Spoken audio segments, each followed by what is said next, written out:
el Banco Central de la Reserva del Perú, en este caso la CONACEF, si es que la empresa está cotizando en bolsa, o algunas disposiciones que corresponden a la Superintendencia de Banca y Seguros y AFPs para poderlo tomar en cuenta y realizar lo que corresponde, ¿no? Bien.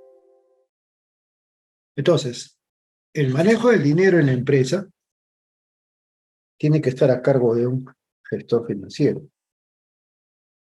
Las decisiones del uso del dinero tienen que estar a cargo del gestor financiero.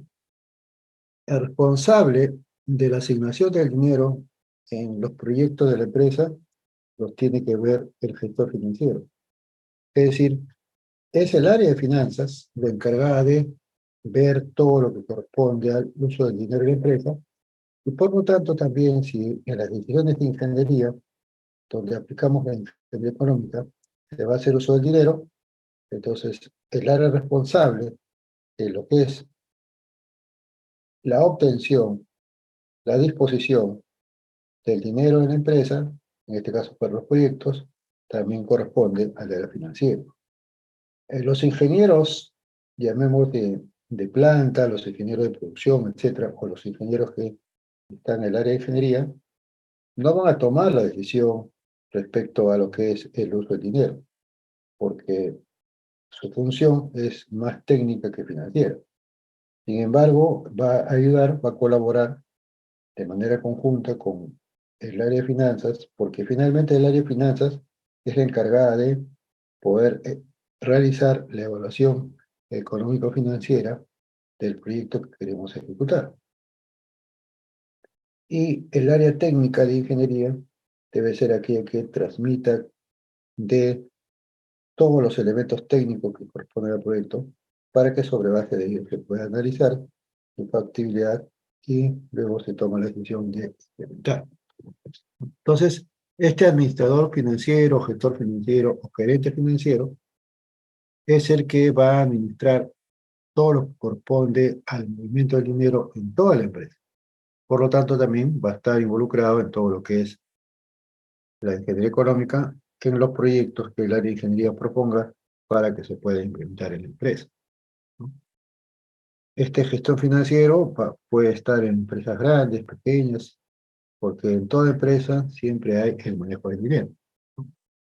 Entonces, el área de finanzas va a ser la encargada de la ingeniería económica de la empresa en la parte de la evaluación económica y financiera, y el área de producción o el área operativa será la encargada de la formulación técnica, ¿no? Pues es decir, el proyecto en qué consiste desde el punto de vista técnico, porque esa información es clave para que se pueda hacer su evaluación. Y dependiendo de los resultados, la alta dirección tomará la decisión de ejecutar o no el proyecto de inversión que se está evaluando. Entonces, ¿qué hace el área financiera? El área financiera tiene funciones que son diarias y funciones que son a mediano y largo plazo. Las decisiones de inversión, en este caso la aplicación de la ingeniería económica en los proyectos que la empresa quiere realizar, forman parte de la decisión del área financiera en mediano y largo plazo. Sin embargo, tiene también algunas acciones diarias, como por ejemplo, diariamente tiene que administrar el crédito, es decir, el endeudamiento que tiene o el otorgamiento de créditos a los clientes. Tiene que controlar los inventarios de manera permanente. Tiene que recibir y entregar los fondos, en este caso el dinero, recibir por parte de las cobranzas y entregar para los pagos a otras obligaciones. Por eso que se es responsable día a día de las cobranzas y los pagos. Luego, en mediano y largo plazo, la empresa puede emitir acciones. La emisión de acciones al mercado de valores es una fuente de financiamiento también. Puede emitir bonos, puede hacer presupuesto de capital, puede tomar decisiones en los dividendos, va a hacer decisión de inversión, que vendría a ser la parte de la ingeniería económica, que es lo que corresponde, y la decisión de financiamiento. Todo ello va enmarcado en lo que es el balance entre la rentabilidad y el riesgo. Si la empresa es adversa al riesgo, va a buscar uno más y va a poder tener lo que corresponde, ¿no? Sin embargo, dependiendo de los que dirige la organización, hay un concepto importante que es lo que es la adversión a riesgo. Entonces, como en las finanzas no todo es seguro, sino todo es incierto, parte importante del logro de la rentabilidad es la capacidad de adversión a riesgo que tiene la alta dirección para tomar decisiones en condiciones de incertidumbre y riesgo y poder tener mayor rentabilidad. Es decir, la relación rentabilidad-riesgo es directamente proporcional. Entonces, tomaría más riesgo porque espero ganar más. No voy a tomar más riesgo para estar peor. Esa es la clave de lo que es la función del área financiera. Y como hemos dicho, la meta es maximizar la riqueza de los accionistas, porque son los propietarios de la empresa. Entonces, recordemos que era la ingeniería económica. La ingeniería económica viene a ser la aplicación del conjunto de conocimientos, como la contabilidad, los costos y las finanzas, en las decisiones de inversión propuestos por el área de ingeniería de las empresas. Esa es la ingeniería económica.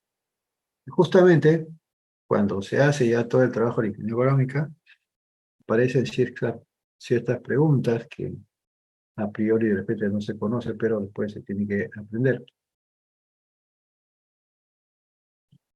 Entonces dice, ¿cuál de los varios diseños de ingeniería debería seleccionar? Entonces, si tenemos varias propuestas de diseño de ingeniería, la pregunta es, ¿cuál de ellos se debe escoger? Seguramente desde el punto de vista técnico, desde el punto de vista operativo, el área de ingeniería tendrá alguna posición particular. Sin embargo, lo que se tiene que hacer es, toda alternativa, todo diseño, tiene que pasar una etapa de evaluación, donde se tiene que determinar si el proyecto no es beneficioso para la empresa. Si no es beneficioso, no se ejecuta. Si fuera así, sí. Dice también, la máquina que ahora se debe reemplazar por una nueva, ahí también hay una decisión, que la ingeniería económica lo resuelve, porque es parte también de lo que tiene que realizar. Dice, con el capital disponible, ¿qué alternativa de inversión encontraremos? Entonces, podemos tener nosotros diferentes proyectos de inversión, una gran cartera, pero sin embargo, pues, todo eso no se podría desarrollar si no se tiene el dinero para trabajar. Entonces, parte importante es también la disponibilidad de efectivo para que se pueda desarrollar.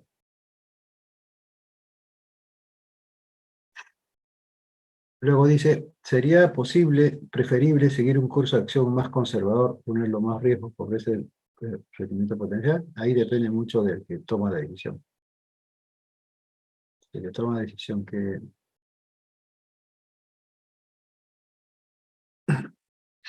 quiere evaluar cuáles le conviene, no, porque si no, no se puede hacer. Entonces, un criterio de evaluación que ya vamos adelantando respecto a todo lo que es la implementación o qué cosas consideramos para que se pueda implementar el proyecto es que se pueda tener primero un impacto positivo en la rentabilidad y posteriormente un impacto positivo en la creación de valor, ¿no? Entonces, tenemos que tener en cuenta que toda decisión tiene un riesgo y ese riesgo también tiene que ser tratado durante la implementación de la decisión de inversión. Dice también cuántas unidades de producción se debe vender antes de percibir una ganancia, ¿no? En ese caso se entiende que hay varias unidades de producción, unas están bien, otras no, se quieren deshacer y todo eso va a pasar a la sede central. Entonces dice, entre varias propuestas de inversión, ¿cuál es la preferible? Va a ser preferible la que dé mayor rentabilidad, la que aumente la rentabilidad y sobre todo más adelante lo que aumenta el.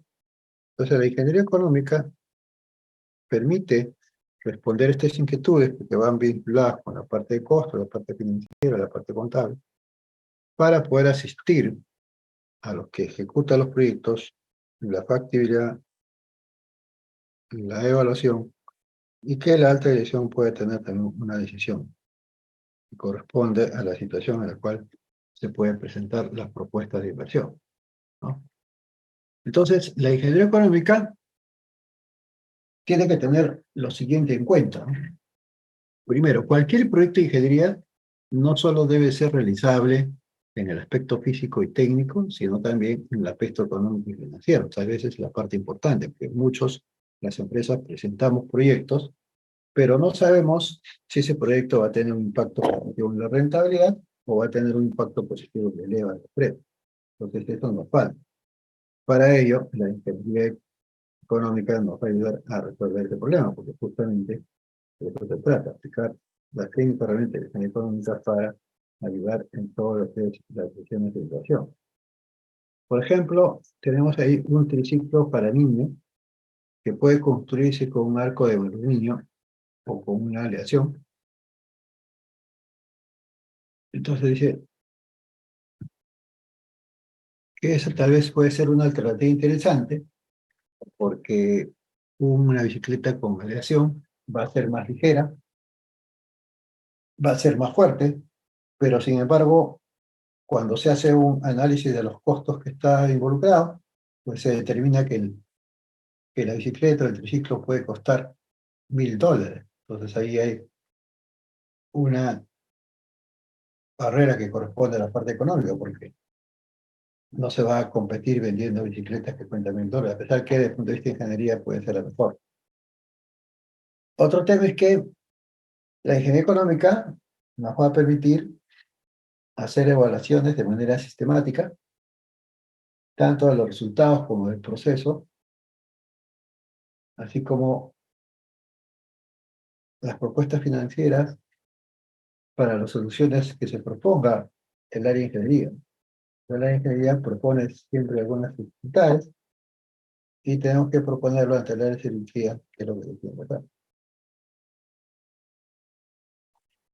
Entonces, la ingeniería económica va a hacer una evaluación sistemática de los resultados, tanto económicos como financieros, y va a presentar una propuesta a problemas de los ingenieros, y lo que se tiene que hacer justamente es que podamos conseguir resultados rápidos de mediano a largo plazo. Por ejemplo, elegir el mejor diseño para un horno a gas de alta eficiencia, seleccionar el robot más adecuado para una operación de soldadura en la línea de montaje en la industria automotriz, determinar el plan de asignación de recursos, hacemos óptica para el servicio de asistencia técnica mediante la inteligencia artificial.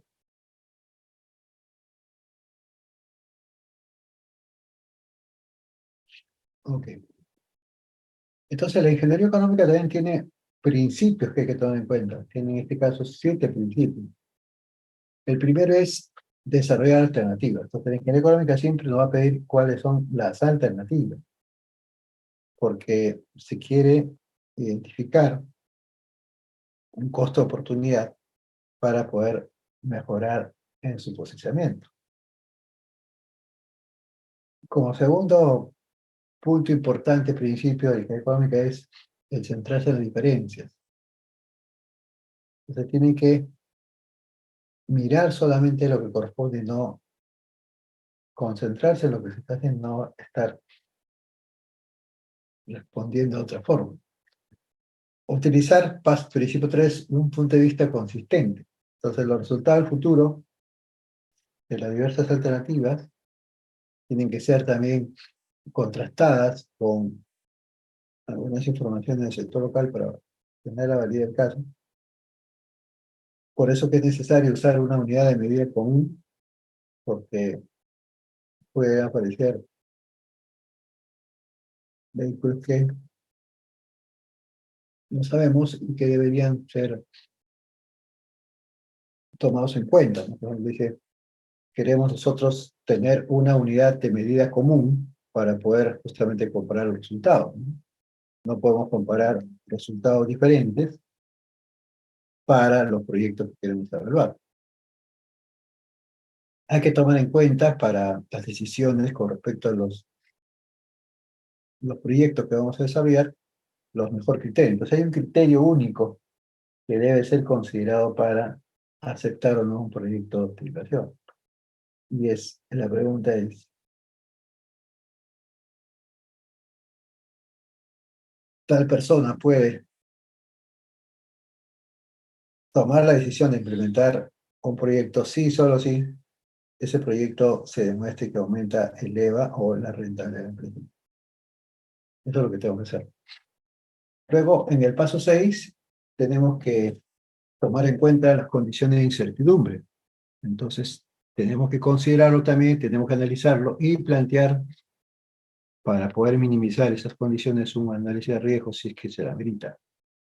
Y finalmente, no solamente es implementar el proyecto de inversión sobre la base de una decisión, sino el tema importante es cómo se mantiene esa inversión. Entonces, cada cierto tiempo tenemos que revisar y sobre todo calcular real los ahorros que habíamos estimado.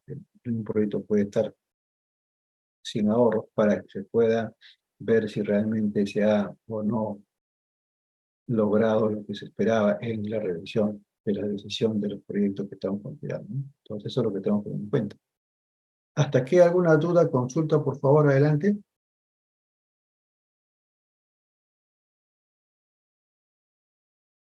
Todo claro, Ok, profesor. ok, avanzamos entonces. Sí, ¿alguien iba a hablar? Hola Samuel, ¿cómo estás? Muy bien, gracias. Digamos. Entonces, empezamos viendo uno de los principios importantes en las finanzas, que justamente marca la aplicación de las finanzas en la ingeniería económica. No, en realidad el término de ingeniería económica es un término técnico no adecuado a lo que tenemos que hacer, ¿no? Entonces, el técnico más adecuado es decisiones de inversión. En la decisión de inversión se aplica la ingeniería económica y en la decisión de inversión se aplica todo lo que son la contabilidad, las finanzas, los costos para hacer esa decisión de inversión. Y la decisión de inversión se enfoca a la decisión respecto al movimiento del dinero. Entonces, la decisión que vamos a nosotros a luego ver en la siguiente sesión está referida al movimiento del dinero. Se considera en los flujos el movimiento del dinero, no se considera otra cosa, ¿ya? Bien, entonces, ¿qué es lo que sucede? El dinero es un medio de cambio y que es de manera generalizada su aceptación. Entonces, el dinero es un medio de generar intercambio de valores. Por lo tanto, el tiempo en todo lo que es el manejo del dinero es un concepto muy importante que se tiene que tomar en cuenta, ¿no? Entonces, el dinero va a jugar un papel decisivo en el valor del dinero en el tiempo. ¿Por qué? Porque si nosotros tenemos una cantidad de dinero hoy y esa misma cantidad de dinero lo podemos tener al cabo de un año, entonces el valor de una cantidad de dinero hoy es diferente al valor del dinero en el futuro. Por eso que no es lo mismo disponer 1.000.000 de soles hoy que dentro de un año, ya que el dinero también se deprecia y se va perdiendo su valor como consecuencia de la inflación. Entonces, para que el dinero no pierda su valor, tenemos que hacer algo para que ese dinero aumente el valor, ¿no? Es decir, si yo tengo 100 soles, para que en el tiempo no se pierdan los 100 soles, yo debería generar una cantidad mayor a los 100 soles.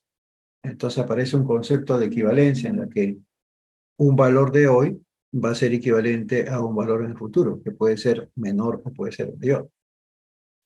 Y la principal causa de que justamente el dinero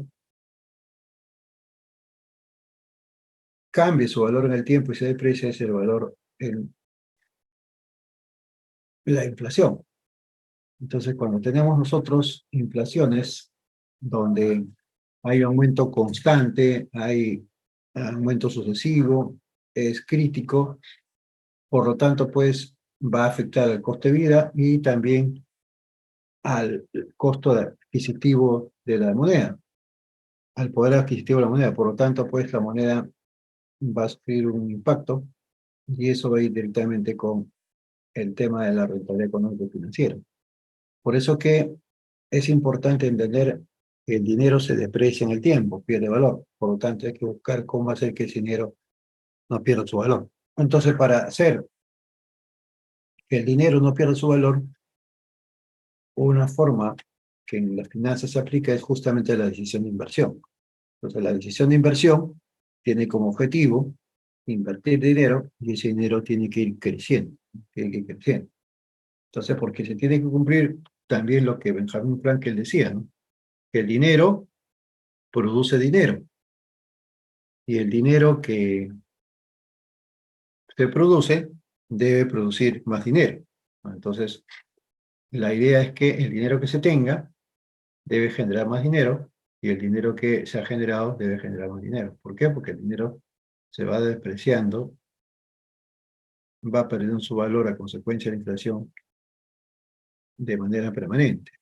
En el caso nuestro, todavía hay condiciones de cierto nivel de estabilidad.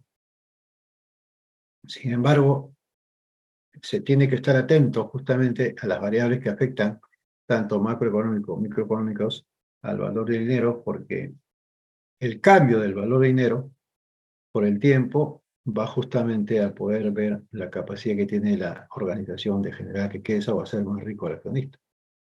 Entonces, ¿cómo hacer para que el dinero no pierda valor? Entonces, hacer que el dinero aumente.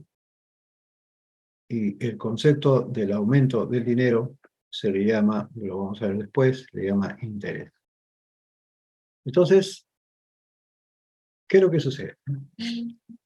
Que si nosotros tenemos hoy día 1.000 soles, al cabo de un año, esos 1.000 soles, a pesar que podemos tener los billetes de 100 soles cada uno, a pesar que podemos tener los billetes, pero esos 1.000 soles ya no representan financieramente 1.000 soles. Puede ser que económicamente sí correspondan, pero financieramente no es igual. Entonces, ¿qué es lo que determina que el dinero en el tiempo pierda o gane valor? ¿Qué es lo que determina? Lo que determina principalmente son los factores como el capital, el tiempo, el riesgo, la inflación. Son elementos que hacen que el valor del dinero en el tiempo pueda cambiar. El valor del dinero en el tiempo pueda cambiar. Entonces, el valor del dinero en el tiempo cada año va a ir cambiando un valor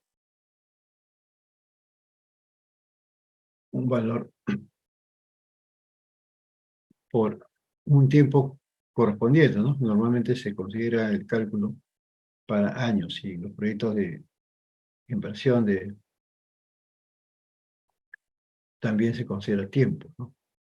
Entonces, ¿qué es el significado del cambio de valor del tiempo del dinero? Entonces, el interés aparece como una forma de hacer que el dinero no pierda su valor, ¿no? Entonces, se considera que el interés es el costo o el precio del dinero en el tiempo, ¿no? Entonces, el interés es el costo o precio del dinero que se tiene en el tiempo. Y ese interés está en función del capital, a mayor capital, más interés. Está en función del tiempo, a mayor cantidad de tiempo, más interés. A riesgo, más rentabilidad. Y la inflación, dependiendo de su comportamiento, va a afectar al valor del dinero en tiempo, sobre todo en el impacto en la moneda, y eso va a impactar en todas las operaciones, ¿no? Entonces, el interés es el costo o precio del dinero. Es decir, si nosotros tenemos una cantidad de dinero y no queremos que ese dinero se deprecie, tenemos que buscar generar interés. Tenemos que buscar generar interés.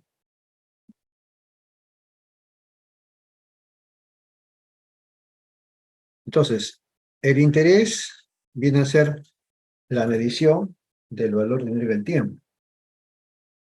A través del interés, nosotros queremos calcular, nosotros queremos saber cuánto es el valor del dinero en diferentes momentos, ¿no?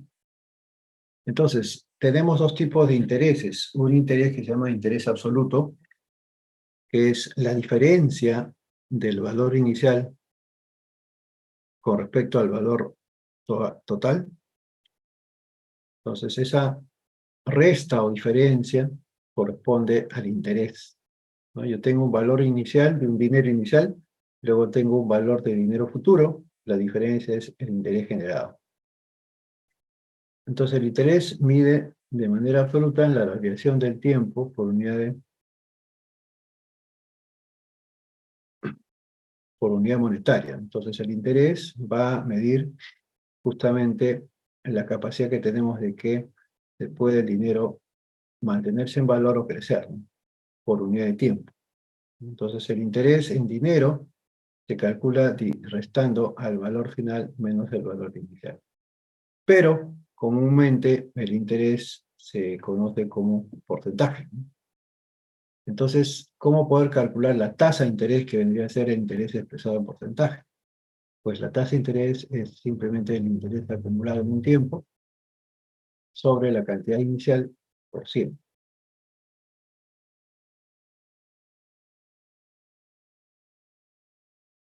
Y para hacer las operaciones con el dinero, se necesita definir tasa de interés. Entonces, normalmente la tasa de interés que se utiliza es para un año, pero se usa en un año los diferentes atuendos que corresponden. Luego dice, es posible encontrar periodos más cortos, ¿no? Es decir, vamos a obtener periodos más cortos donde se va a generar el interés. Por ejemplo, periodos mensuales, tasa de interés mensual, tenemos periodos semestrales, tasa de interés semestral y así. Entonces, por eso siempre debe incluirse el periodo de interés de la tasa de interés. Siempre debe estar considerado el cálculo de interés a qué periodo corresponde, ¿no?, para luego tener que hacer ese cálculo, ¿no? Entonces, el interés está relacionado de manera directa con el capital, con el tiempo y la tasa. Y las variables que se consideran son el capital, que es el principal, principalmente, y las variables que se pueda evaluar para ver qué es el valor del dinero, no se pierde el tiempo. Entonces el interés, si yo tengo 100 soles, debería generar un interés que al cabo de un tiempo, el valor obtenido final con respecto al inicial van a ser equivalentes. O sea, representa financieramente lo mismo, pero económicamente tienen diferentes valores. Entonces, por ese concepto del valor del tiempo, el dinero se va transformando, pero de manera equivalente a lo largo del tiempo. O sea, el dinero se va transformando de manera equivalente a lo largo del tiempo. Entonces, por ejemplo, una persona tiene una edad cronológica, tiene cierto aspecto en esa edad cronológica. Entonces, una persona, por ejemplo, que tiene 4 meses, un niño, un bebé, y a una persona que tiene 12 años ya tiene otro tipo de formación, más es 35, más es 60 años, totalmente distinto. Así como sucede con las personas, que las personas no cambian, sino cambian en el espacio del tiempo y algunos elementos adicionales, también es el tema del interés, ¿no? Entonces, el interés, para que no pierda su valor, tiene que ir creciendo en el tiempo, ¿no? Tiene que ir creciendo en el tiempo. Si no crece en el tiempo el interés, pues finalmente se convertiría en valor final y no se podría haber recuperado a través del interés el valor del dinero que tenemos, ¿no? Entonces, hay lo que se llama una equivalencia en diferentes momentos de tiempo respecto al dinero. Si nosotros en este momento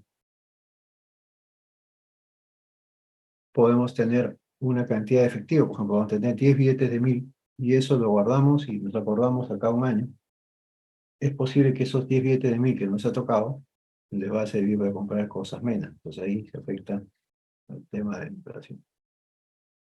Entonces por eso es importante tener en cuenta que en los proyectos de inversión que hace la empresa con respecto a la ingeniería económica, toda evaluación se hace sobre la base del movimiento del dinero, no se hace otra cosa.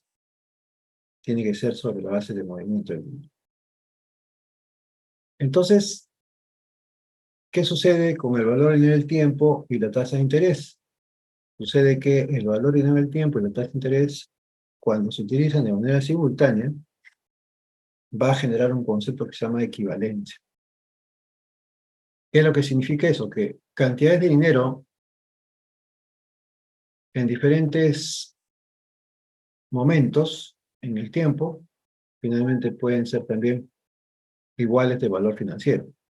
Entonces, hay que diferenciar, una cosa es el valor económico y otra cosa es el valor financiero. Entonces, el valor económico está reflejado en las operaciones que realiza la organización. Y el valor financiero tiene que ver con las estrategias que se apliquen en los diferentes compromisos. Entonces, nosotros podemos tener económicamente números diferentes, pero financieramente esos números diferentes han formado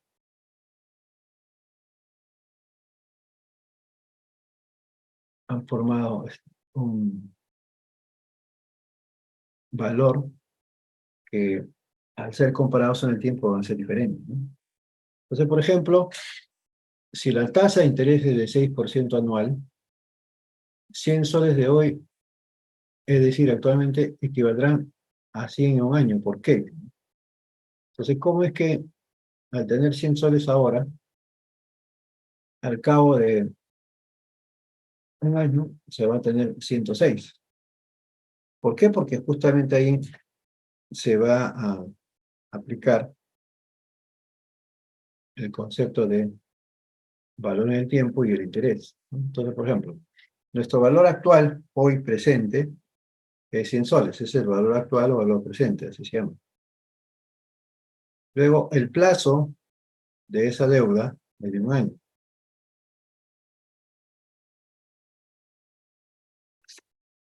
Luego, la tasa de interés es 6%, que se va a aplicar sobre el monto del dinero. Por lo tanto, calculamos la tasa de interés. En este caso, calculamos el interés, que viene a ser la dalma por.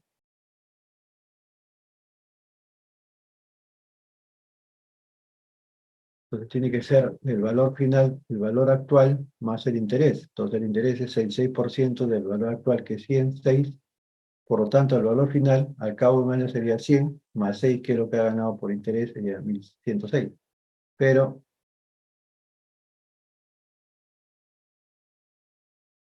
ya se puede ver cómo es que, para no perder el valor, tiene que incrementarse el valor. En este caso se ha logrado tener una tasa de interés, seguramente en alguna situación se le paga para poder, en este caso, hacer lo equivalente, ¿no? Entonces, es importante considerar que tenemos valores de dinero diferentes en el tiempo que son equivalentes.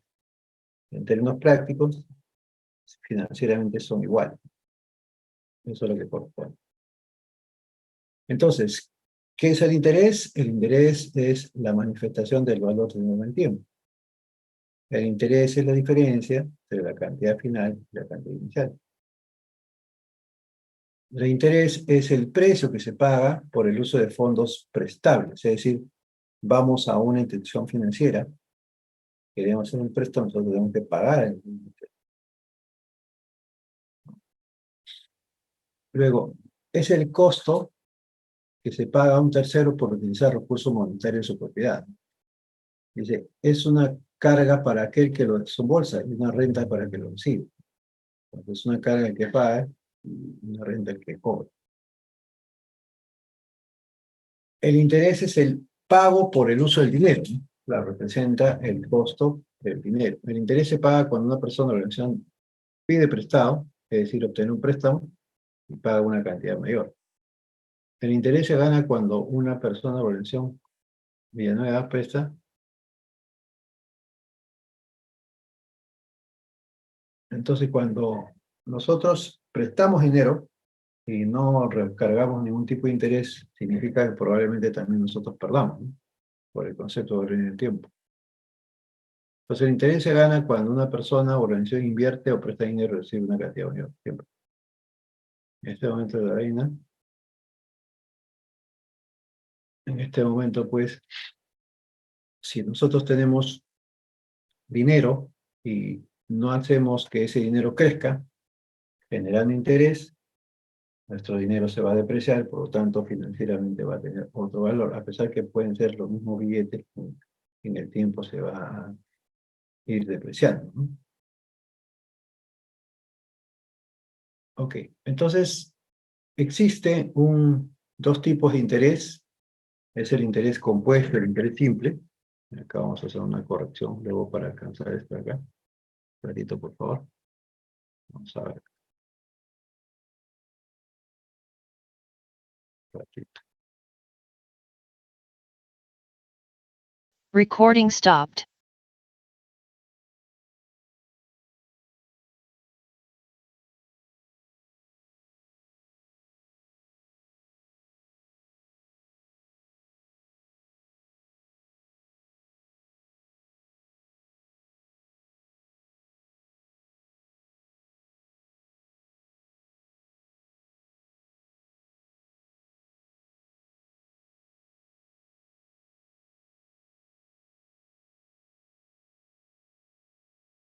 Listo, continuamos, ¿no? Voy a continuar la grabación. Recording in progress. Ya. Entonces, existen dos tipos de interés que es importante tener en cuenta. Entonces, el dinero va principalmente a crecer si se considera un interés compuesto. Justamente las operaciones que realizan las entidades financieras, todo es a interés compuesto. ¿Y cuál es la diferencia? El interés compuesto tiene en sí un criterio que se llama la capitalización. ¿Y qué cosa significa la capitalización? Significa que el dinero que se tiene, que genera un interés, ese interés, luego de finalizar el periodo, para el siguiente periodo, se agrega hacia el monto del interés, el monto inicial, perdón. Entonces, las operaciones en las entidades financieras se realizan siempre interés compuesto. El interés simple solamente es una aproximación a un comportamiento continuo, pero el comportamiento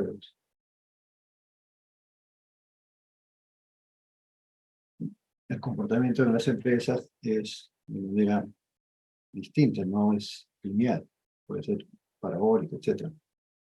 Entonces, en el sistema financiero formal, estamos hablando de la banca comercial, se trabaja mucho con el interés compuesto, ¿no? Y en las finanzas informales, por ejemplo, entre personas o pequeñas empresas donde se hacen préstamos, para no complicarse se trabaja con interés compuesto, que es simple, ¿no? Entonces el interés simple es, como se dice, más simple, trata de expresar el movimiento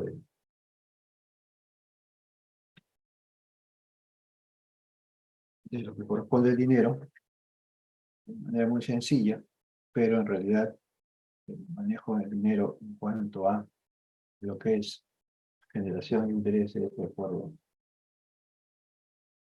a un interés compuesto. Y eso es lo que se tiene que trabajar. Entonces, para las decisiones de inversión en los proyectos de inversión que vamos a hacer, también tenemos que considerar ahí lo que sería el interés compuesto. ¿En dónde lo consideramos? Consideramos el interés compuesto en la parte que corresponde a movimiento de dinero. Ahí lo consideramos. Entonces, el interés compuesto es el que se trabaja para todo lo que es las operaciones de tipo financiero, ¿no? Entonces, si yo tengo una cantidad de dinero hoy día, sé que en un tiempo esa cantidad de dinero va a ser diferente, entonces se me surge la inquietud. ¿Cómo calcular el valor de dinero que tengo hoy día si no se hace nada en cuánto se convierte? Se convierte en un mayor valor. Entonces, para eso se tiene que calcular. Entonces, para calcular los valores de dinero en diferentes momentos de tiempo, aparece lo que se llama la matemática financiera.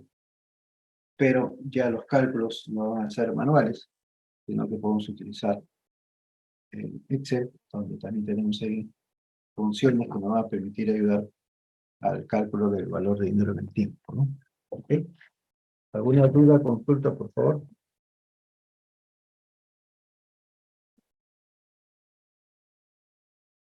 Ok, empezamos entonces. Entonces tenemos que tener en cuenta ciertos principios financieros claves para el manejo del dinero en la empresa y sobre todo tener en cuenta dentro de los criterios que vamos a asumir en la ingeniería económica para una decisión de inversión, ¿no? Una decisión de inversión. Entonces, primero, como ya lo hemos visto, el dinero en el tiempo tiene diferente valor. Hay que tener en cuenta, ¿no? El dinero en el tiempo tiene diferente valor. Y como el dinero tiene un costo, entonces el obtener dinero también tiene un costo. No nos van a regalar el dinero. Hay que hacer algo para tener el dinero. Por eso que tiene un costo. Luego, el riesgo y la incertidumbre va a estar presente en todas las decisiones. El riesgo, la incertidumbre va a estar presente en todas las decisiones. La persona que toma decisiones, dependiendo de su aversión al riesgo, tendrá o no la decisión más adecuada, ¿no? Entonces hay que siempre tener, en caso de tener aversión al riesgo, hacer el tratamiento y el control de riesgo para que se pueda prever ciertas situaciones que se puedan dar. Es importante tener responsabilidad en las decisiones financieras. Por ejemplo, no es correcto que gastemos dinero más de lo que podemos tener. Tenemos que utilizar las herramientas, informaciones para la toma de decisiones financieras, no solamente tomar decisiones de manera empírica, tiene que ser técnica, evaluar. Otro tema es, así como estamos siempre en gastar dinero para que nosotros satisfagamos una necesidad, entonces la pregunta es, ¿estaremos dispuestos a invertir siempre y cuando tenga una compensación suficiente en mayor cantidad de dinero? Entonces, vamos a invertir porque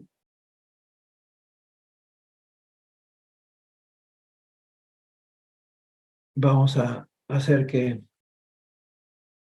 para que no solamente sea gastar, tenemos que ver cómo el dinero aumente su valor. Entonces, parte es la...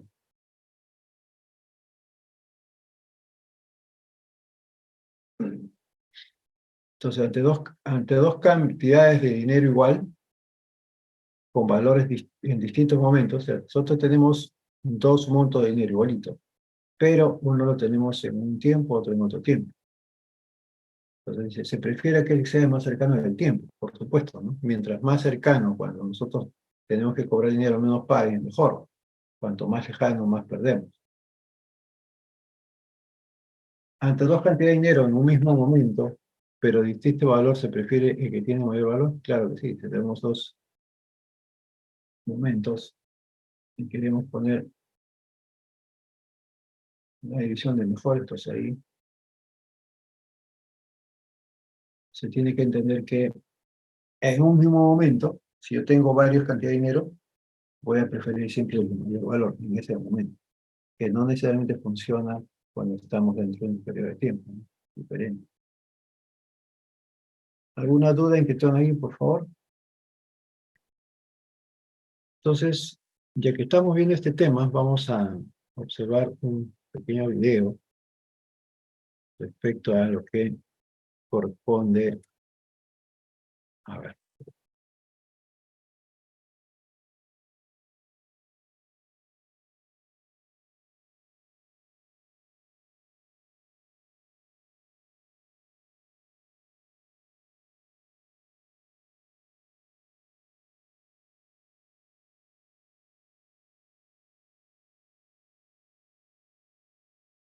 Un ratito. Ya, ahí va.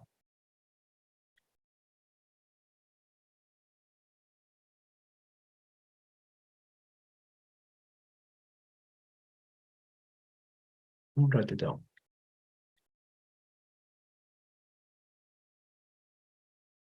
Voy a compartir la pantalla. Ahí va. ¿Cómo salir del sobreendeudamiento? Para salir del sobreendeudamiento, lo primero es ordenar nuestras cuentas. Hagamos una lista de todos nuestros ingresos, gastos y deudas. Si lo que debemos pagar es mayor a lo que podemos pagar, debemos pensar en refinanciar o reprogramar las deudas. Sé constante destinando un monto fijo cada mes para el pago de tus deudas. Es recomendable priorizar el pago de las deudas que poseen un mayor interés o la de cuotas más bajas. Cancelada una de estas, sigue destinando ese monto de pago a otras deudas por pagar. Es aconsejable pagar primero tus deudas antes que realizar otros gastos. Superintendencia de Banca, Seguros y AFP.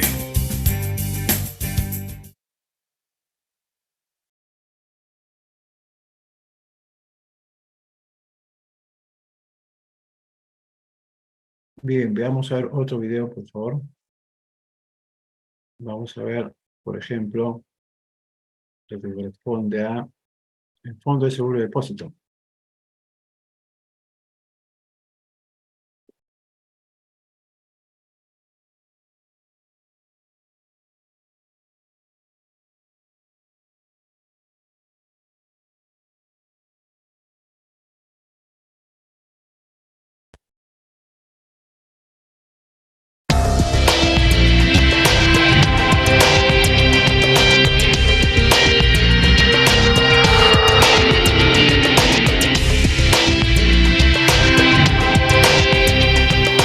Los depósitos de ahorro y CTS en las empresas del sistema financiero están protegidos por un seguro ante cualquier riesgo de quiebra.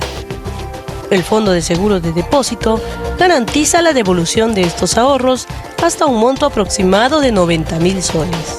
El trámite de devolución de los ahorros se realiza en pocos días.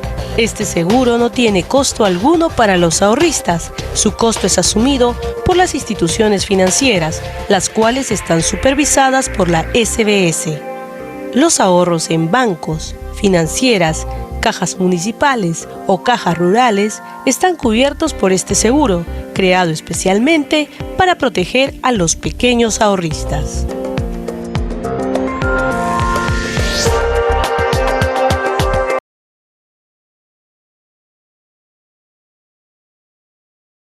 ¿Qué significa el Fondo de Seguro de Depósito? Significa que si nosotros tenemos depositado dinero en alguna empresa y ante cualquier situación, problema que tengamos en esa empresa, la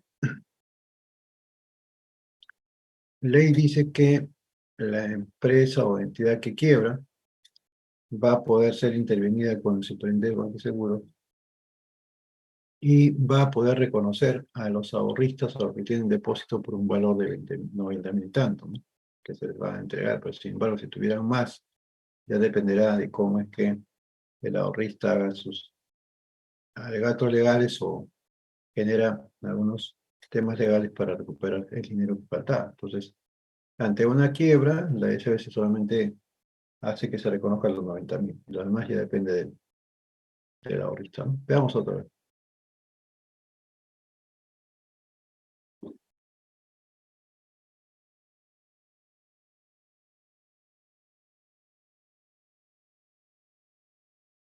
Voy a compartir mi pantalla. Ya.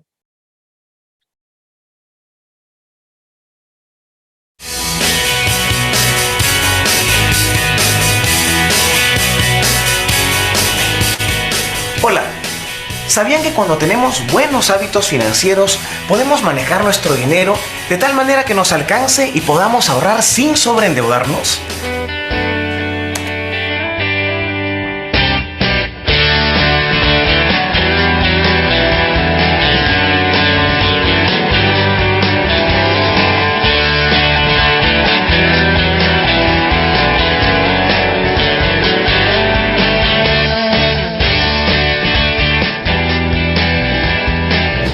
Desde hace años, la SBS viene realizando varias actividades en educación financiera.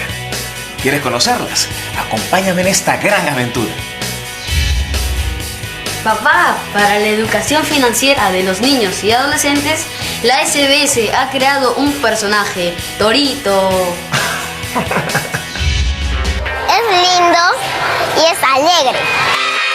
Primero nos contó su historia, después nos enseñó su canción y nos enseñó cómo ahorrar. El torito me pareció bonito, que tenía unas características muy bonitas y era muy bueno, se parecía, y colorido. Jugamos bien con el torito, nos divertimos mucho, la abrazamos, respondimos a las respuestas, nos divertimos. Torito siempre está animando a las ferias que la SBS organiza en todo el país. Torito nos enseña la cultura financiera de forma divertida. Con juegos aprendemos sobre el ahorro, los gastos y las necesidades, el valor del dinero y otros temas.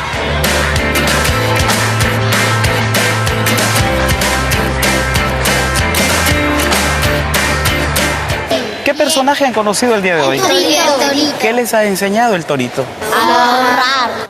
¿Y qué es ahorrar para ustedes? Guardar plata en el banco. ¿Guardar plata en el banco? ¿Sí? Sí. ¿A través de qué podemos guardar una plata? cuenta de ahorros. A través de una cuenta de ahorros. Bueno, me ha parecido bien porque ahí nos enseñó muchas cosas que todavía no sabía. La forma de ahorrar bien y no desperdiciar el dinero. Yo ahorro con lo que me da mi mamá. Yo lo pongo en una botellita para nuestros gustos y para la otra, para la Navidad, para nuestros juguetes o nuestros útiles. Lo importante es ahorrar es para no gastar, para comprarnos algo en Navidad, todo eso, para comprar nuestra bicicleta.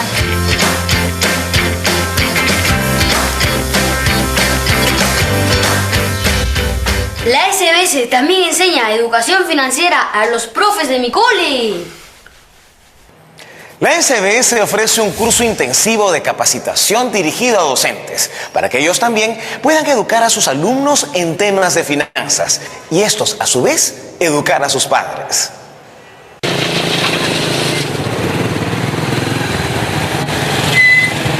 De esta manera podrán desarrollar capacidades relacionadas al ahorro, al uso adecuado del dinero y los créditos, cultura de seguros y cultura previsional y otros aspectos importantes para su futuro. Nosotros hicimos una invitación a 100 maestros, dentro de ellos directores, subdirectores y docentes de aula, ¿no? Se ha podido ver de hablar de una educación financiera. El capacitador nos habla de todo sobre el ahorro, el crédito, sobre el uso de tarjetas. Si son beneficios o no, o qué tipo de tarjeta debemos adquirirlo. Cuando vas a sacar un crédito, qué tasa de interés te conviene, ¿no? Luego también hablamos sobre central de riesgos, cuando a veces estamos en Infocor. El taller está espectacular porque de aquí yo voy a mejorar en mi uso de tarjetas porque estoy aprendiendo. Eso yo no sabía. Y aquí está pues la manera, nosotros también como maestros vamos a transmitir a nuestros alumnos para que ellos sean mejores ahorradores que nosotros. La importancia, diría que es para incentivar que los niños desde pequeños empiecen a ahorrar para un futuro mejor para ellos.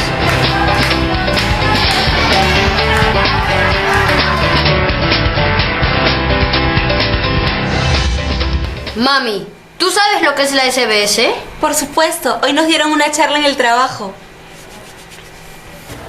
Finanzas para ti es un programa diseñado para brindarte consejos útiles y prácticos de manera gratuita para las finanzas personales y familiares. Es muy importante este taller porque nos enseña a tener una cultura de ahorros. Asimismo, nos enseña para poder informar a nuestra familia, a nuestros hermanos, hijos, y desde muy pequeños poder formarlos en este tema de cultura para que de pequeñitos sepan ahorrar en su chanchito. La SBS nos está enseñando cómo ordenar nuestras finanzas. Es muy positivo porque permitirá a cada persona saber qué derechos tenemos como ciudadanos. Para mí, interesante, estoy aprendiendo bastante, una exposición muy clara, muy precisa, concreta. Mucha importancia que la SBS dicte estos cursos de capacitación a los colegios, a los institutos, a las universidades y a todo lugar, ¿no? Con los consejos de la SBS decidí afiliarme a un sistema de pensiones, pensando en mi vejez. Yo aprendí a ahorrar mi chanchito y a dividir mi propina entre mis gustos y mis ahorros. Gracias a la SBS, yo aprendí cuáles son mis deberes y mis derechos como usuario financiero. ¡Tú también puedes aprender! Línea gratuita a nivel nacional. 0800 10 840. Superintendencia de Banca, Seguros y AFP. Estamos para orientarte.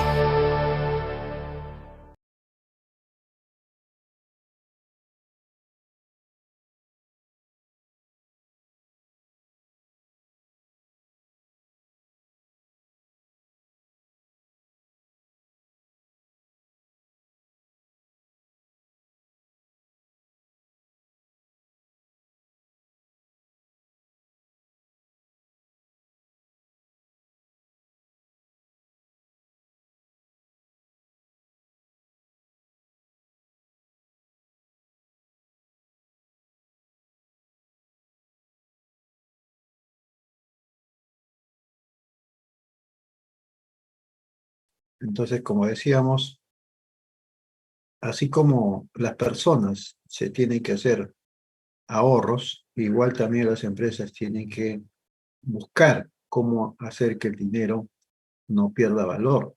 Entonces, la empresa lo que hace normalmente es la inversión, pero la empresa también se presta dinero y eso se llama financiamiento.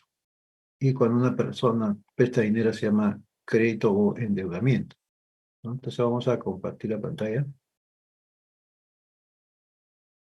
Entonces, ¿cuáles son las operaciones financieras que se realizan en las instituciones financieras? Hay una operación que se llama una operación pasiva, ¿no? La operación pasiva es cuando las personas o las empresas colocan dinero en las instituciones financieras. Llámese instituciones financieras, bancos, cajas municipales, cooperativas de ahorro crédito.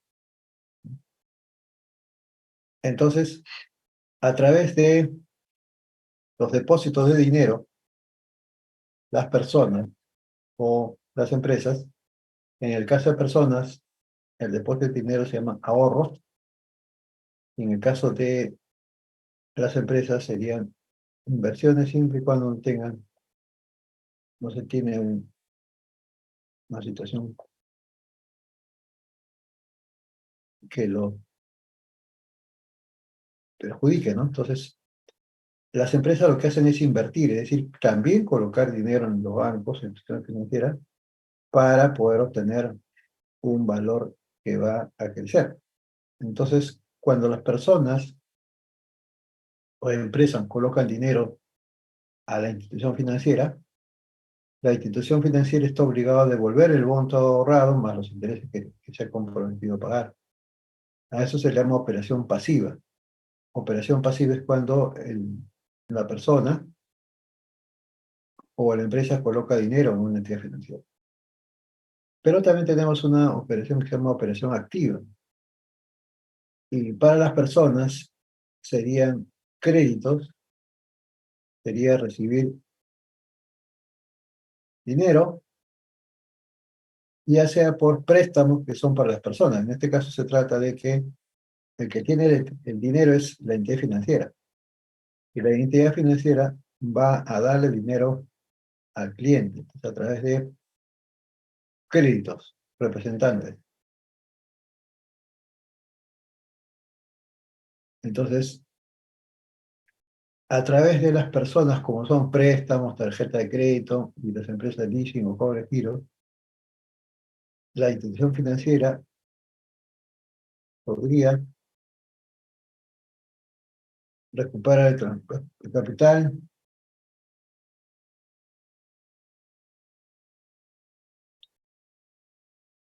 Entonces también podemos hacer, las entidades financieras lo que hacen es cobrar intereses por ese préstamo. Entonces la entidad financiera paga intereses por ahorros o inversiones de las empresas y personas, y la entidad financiera también cobra por préstamos, cobra por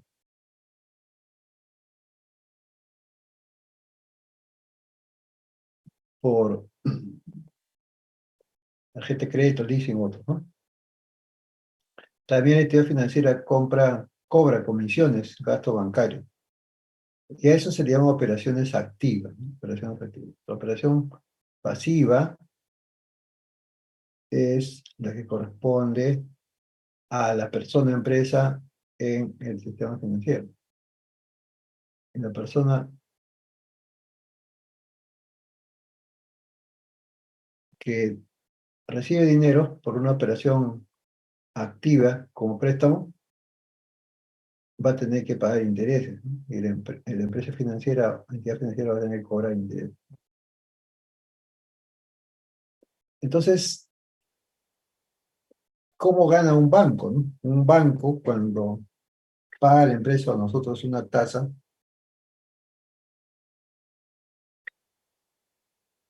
entonces hay un interés que se paga cuando nosotros depositamos dinero. Pero también cuando el banco nos presta, hace un crédito, nos cobra una tasa de interés. Entonces, para que el banco sea un negocio rentable, la tasa de interés rentable,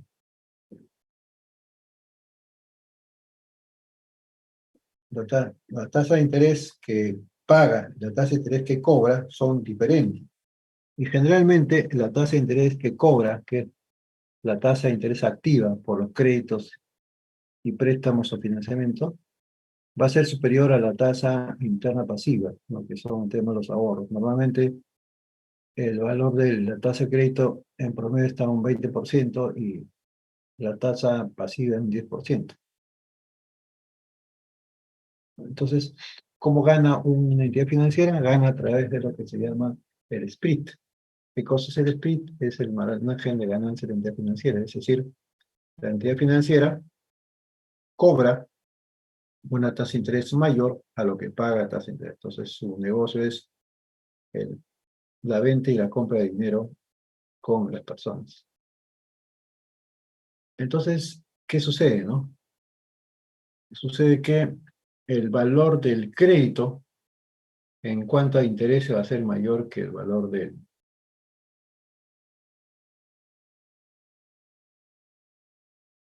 lo que paga el banco a la entidad financiera, ¿no? Entonces, esa variación es lo que gana el banco, ¿no? Entonces, el banco puede cobrar un interés hasta de 60%, y también va a pagar un porcentaje menor. Entonces, el porcentaje que en este momento que pagan por depósito de ahorros, uno de los más interesantes, es 9%. Estamos hablando de 9% anual. Sin embargo, las tasas de crédito para operaciones comunes, donde no necesitan mucho evaluación de requisito para adjudicar el préstamo,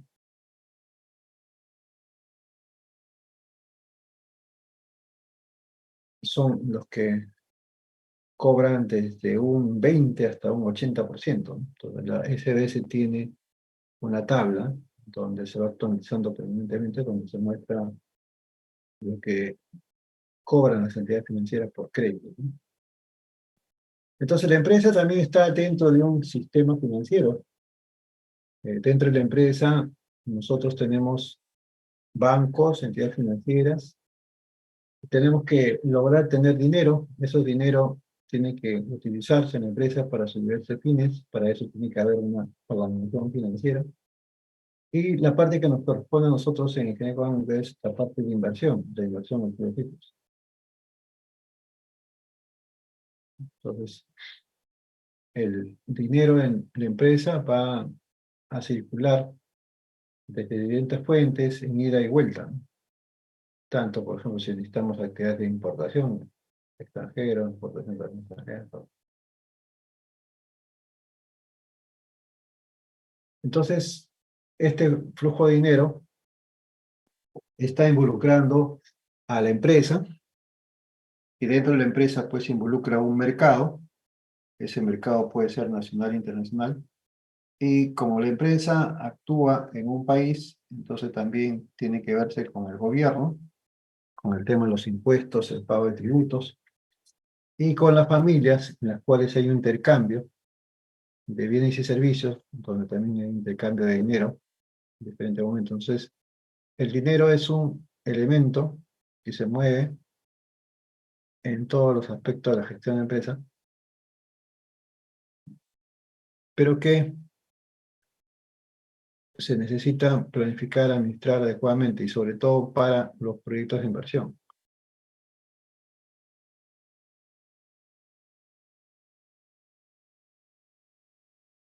Bien, entonces, si revisamos nosotros a una empresa, vamos a tener en cuenta lo siguiente, son conceptos básicos que hay que entender.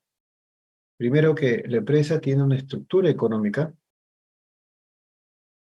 es el dinero que da los dueños de la empresa a la empresa, y el dinero que generan las operaciones, en qué se han invertido, dónde se han invertido. Luego tenemos en la estructura financiera, tenemos cómo nos hemos financiado, de quién nos hemos financiado. Entonces, nosotros tenemos que los proveedores que nos financian compras a crédito, también puede haber una tasa de interés involucrada. Los bancos que nos hacen un financiamiento también tienen una tasa de interés. Y también el accionista que presta o da el dinero para crear la empresa, también tiene una tasa de interés, ahí sería una tasa de costo de oportunidad. Entonces, en una organización vamos a tener siempre un resultado económico, que vendría a ser la utilidad, y vamos a tener también un resultado financiero, que sería cuál es el rendimiento del uso del dinero en la empresa, ¿no? Y que tiene que ver también cómo obtenemos el dinero, de dónde se obtiene, cómo se tiene que utilizar. Entonces, tenemos una gestión económica, tenemos una gestión financiera. Entonces, como objetivo, la empresa tiene que maximizar el valor. Entonces, para ello puede utilizar tres decisiones. Una decisión de inversión, que es la que nosotros vamos a desarrollar en las 3 sesiones que nos faltan. La decisión de financiamiento, que es lo que vamos a ver ahora. Y la política de dividendos. ¿Qué cosa significa la política de dividendos? Todo accionista tiene derecho, al haber invertido su dinero en la empresa, de recibir lo que serían los dividendos. Los dividendos es la cantidad de dinero que recibe producto de la operación de la empresa en un periodo anual. Los dividendos es la cantidad que se recibe. Entonces, puede un accionista solicitar los dividendos, que en buena cuenta es dinero en efectivo a cobrar.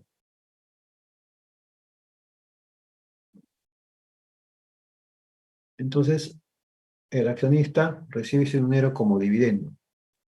Por lo tanto, muchas veces la empresa, como tiene que entregarle al accionista el dinero efectivo por transferencia, la empresa no tiene la disponibilidad de efectivo para hacerlo. Entonces se va a estar influenciado, ¿no?, dentro de lo que es la política de dividendos según su necesidad de dinero. Para eso, la política significa que se tiene que acordar los momentos en que se hace el reparto de las utilidades en efectivo para que no genere ningún problema de tipo financiero. También cuando se hace una evaluación, hay una encuesta que se hizo a funcionarios de entidades financieras y empresas respecto a qué funciones de las finanzas agregan más valor y qué no. Entonces en el eje X tenemos sin valor y más valor, y en el eje Y tenemos el más. Entonces si observamos este cuadro, vemos que en guinda, el color, tenemos ahí la toma de decisiones de inversión. Y justamente la toma de decisión de inversión, que viene a ser la decisión de inversión, tiene que ver con la ingeniería económica, ¿no? Entonces, la ingeniería económica forma parte de las decisiones de inversión, y la decisión de inversión es una de las alternativas importantes que tiene una empresa para crear valor. Entonces ahí vemos que es importante el tema que vemos. Pero una cosa es ver el tema respecto a lo que se necesita y se hace en la realidad de las empresas, y otra cosa es ver el tema de libros donde no, justamente no hay la aplicación real que corresponde, porque todo viene a ser un poco teórico. Entonces la decisión de inversión es una decisión que va a agregar mucho valor, por eso es que es importante tomar en cuenta y hacerlo bien, ¿no? Ok, entonces vamos a hacer un alto, terminamos esta parte, vamos a hacer un alto de 30 minutos, regresamos a las 10, para que podamos continuar ya con la parte neta de lo que es el circuito financiero y utilizar el Excel para hacer unos cálculos. Nos vemos entre 10 minutos, en media hora. Recording stopped.